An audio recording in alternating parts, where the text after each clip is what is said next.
Sony Noise Cancelling Headphones Review. Please take 3 seconds to click the subscribe button on our channel for more upcoming videos. Get extra bass and next level noise cancelling in a comfortable headphone. Long-lasting wireless freedom brings up to 30 hours of battery life, outlasting even the longest travel day. Touchpad controls bring advanced functionality to your music. Enjoy smartphone connectivity with Alexa and the Google Assistant built in. The first thing you notice about the Sony WH-XB900N is that they're made mainly of a lightweight plastic, 254 grams, which is nice considering that you're going to be using them out and about most of the time. They're surprisingly flexible and fit on the head nicely thanks to the padding at the crown and the ear pads. Sony usually does a good job at making sure that its headphones are fairly portable, and these are no different. The ear cups rotate 90 degrees to lie flat and fold at the hinges for a smaller footprint. The plastic build also has a weird texture that almost feels like it's fused with fabric or something similar that provides just a bit of grip to it, which really comes in handy when using the swipe playback controls. Pairing to the Sony WH-XB900N headphones with my Pixel 3 was as seamless as pairing to AirPods on an Apple device. As soon as I turned on the headphones, a small card dropped down on the screen of my phone prompting me to connect. If for some reason that doesn't work for you, you can still take advantage of the built-in NFC to pair, or you can do it the good-fashioned way by going into Bluetooth settings. Speaking of which, these are rocking Bluetooth 4.2, which is a bit of a bummer for a pair of headphones that came out in 2019 when Bluetooth 5.0 was available, but on the bright side, these are packed with Bluetooth codecs. Not only will you get Sony's own high-quality LDAC codec, but you'll also get aptX and aptX HD as well.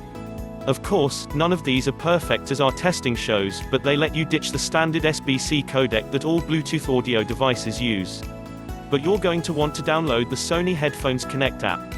Once you do so, you'll be able to control the amount of ambient noise you're comfortable with, as there are 20 different levels ranging from maximum noise cancelling to using the microphones to hear everything around you. Or you could always just leave adaptive sound control on and let the headphones change on the fly depending on your surroundings. You can also adjust the sound position control from the app, which, as the name suggests, lets you pick from which direction you prefer to hear your music coming from. It's not quite 360 reality audio that Sony has been pushing lately, or even the like what you'd find on the Creative SXFI or Audeze Mobius, but it's still pretty neat, although you'll have to switch from whatever codec you're using to SBC as it prioritizes stability. The same is true with the built-in equalizer and the reverb presets that you'll find in the app. Further down in the app is also where you can choose the function of the custom button, the left ear cup. You can choose between having it instantly access Alexa or the Google Assistant at the press of the button. After using it for a few days, I found that it works perfectly and almost exactly like it does on my phone or the more expensive WH-1000XM3. It answers my questions, adds reminders, and lets me know of any notifications coming from my phone. Though, this, of course, is somewhat limited depending on the internet connection your phone has. I also found that connection strength was fairly stable even when I wasn't using the SBC codec.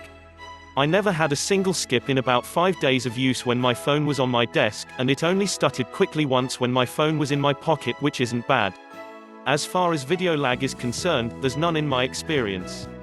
Thanks to the codec support on both the headphones and on my Pixel 3, I didn't have to worry about any YouTube video I was watching turning into an old kung fu movie with poor audio syncing. The touch controls also work nicely, letting you switch between songs, adjust volume, answer phone calls, and play with just a swipe or tap. Just like the WH-1000XM3, you can also hold your hand over the touchpad to instantly enable ambient mode, which lowers your music and uses the built-in microphones to help you hear what's going on around you. Sony claims a battery life of 30 hours of constant playback with active noise cancelling turned on. At the time this video went live, the battery on these was still going strong. We can finally report a final playtime of 37 hours and 22 minutes of constant playback at an output of 75 decibels. That is insanely long, and you most likely won't have any issues with battery, seeing as it lasts more than enough for a flight from New York to Hong Kong. That said, these do charge via USB-C, so if they die you can charge them back up with the same cable that comes with most phones nowadays, unless you have an iPhone. On top of that, they have a 3.5mm input and come with an audio cable, so you can still use them if the battery runs dry.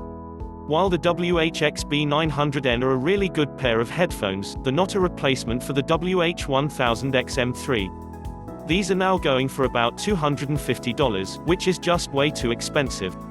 If you have a little patience, you can usually find these for around $150, which they were just last month, instead of their current price. If you can find them for sub $200, then I would say these are a really good deal, but if not, then just wait. Even though the WH-XB900N headphones pack a serious punch with all of the Bluetooth codec support, the active noise cancelling, crazy long battery life, and the overall quality build of the headphones, the sound signature on these is drastically different and emphasizes low-end notes way too much for my liking. When these first came out, I said in this review that they'd be worth it if you can find them for $100 less. Now the time has come and they are just $148, meaning if you've been wanting a premium pair of bass-heavy headphones, now is the time to pull the trigger. If you love bass, then these are hard to beat, as they offer all of Sony's best offerings with a touch of extra love in the low end. However, because these aren't a flagship product, it may be a blessing in disguise. Many users of the top flight of ANC headphones have been getting firmware updates that fail to install over Bluetooth, leading to things like reduced ANC performance and sound quality. These headphones seem not to have these issues, in part because there aren't many more features that devs are trying to cram into them. If you don't want unexpected headaches, these might be a smart buy. Thanks for watching. Please subscribe for more upcoming videos.